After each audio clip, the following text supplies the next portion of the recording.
નમસ્કાર દર્શક મિત્રો, ખબર છે .com પરથી હું દૃષ્ટિ આપ સૌનું સ્વાગત કરું છું. દર્શક મિત્રો, સુખડી એટલે ખાવામાં ખૂબ મજા પડે. આપણા ઘરોમાં કોઈ પ્રસંગ હોય તો આ દાદી, નાની, મામી, કાકી મળી સુખડી બનાવે છે. ઘણા બધા મંદિરોમાં આજે સુખડી છે એ પ્રસાદ સ્વરૂપે પણ વિતરણ કરવામાં આવતી હોય છે. સુખડી ખાવામાં ખૂબ મજા પડે. ખાસ કરીને લોકો શિયાળાની ઋતુમાં સુખડી ખાવાનું પસંદ કરતા હોય છે. તો આજે આપણે જાણીશું ફરાળી સુખડી બનાવવાની રેસીપી. જો તમે આ રીતથી બનાવશો તો એકદમ રૂ જેવી પોચી બનશે. તો શ્રાવણ મહિનો શરૂ થવામાં બસ થોડા જ સમય બાકી છે. હવે આ પવિત્ર માસમાં ઘણા બધા લોકો ઉપવાસ પણ કરતા હોય છે. હવે તમે ઈચ્છો તો ઉપવાસમાં ઘરે જ ફરાળી સુખડી બનાવી શકો છો.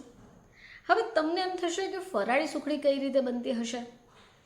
તો ફરાળી સુખડી સરળતાથી બની જાય અને એ સ્વાદિષ્ટ અને પૌષ્ટિક હોય છે. હવે એને બનાવવા માટે તમને ઘી, ગોળ અને ફરાળી લોટની જરૂર પડશે. તો ચાલો જાણીએ સરળ સ્ટેપની અંદર કે આ સુખડી કઈ રીતે બને. તો એના માટે તમને જોઈશે 500 ગ્રામ ઘી, 250 ગ્રામ ગોળ, 500 ગ્રામ રાજગરાનો લોટ, 1 ચમચી જેટલું સૂંઠ પાવડર, 1 ચમચી ગંઠોડા પાવડર, 1 ચમચી ખસખસ, અડધી ચમચી જેટલું જાયફળ પાવડર અને 2 થી 3 ચમચી કાપેલા બદામ પિસ્તા.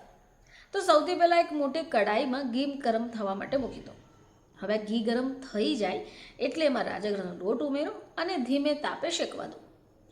આ લોટ શેકાઈ જાય અને એક પ્રકારની સુગંધ આવવાનું શરૂ થઈ જાય ત્યાં સુધી એને શેકાવા દેવાનો છે. આ લોટ શેકાઈ જશે એટલે સુગંધ તો આવશે જ, સાથે સોનેરી બદામ રંગ પણ થઈ જશે. હવે આ લોટ શેકાઈ ગયો એમ સમજવો અને કડાઈને નીચે ઉતારી દો.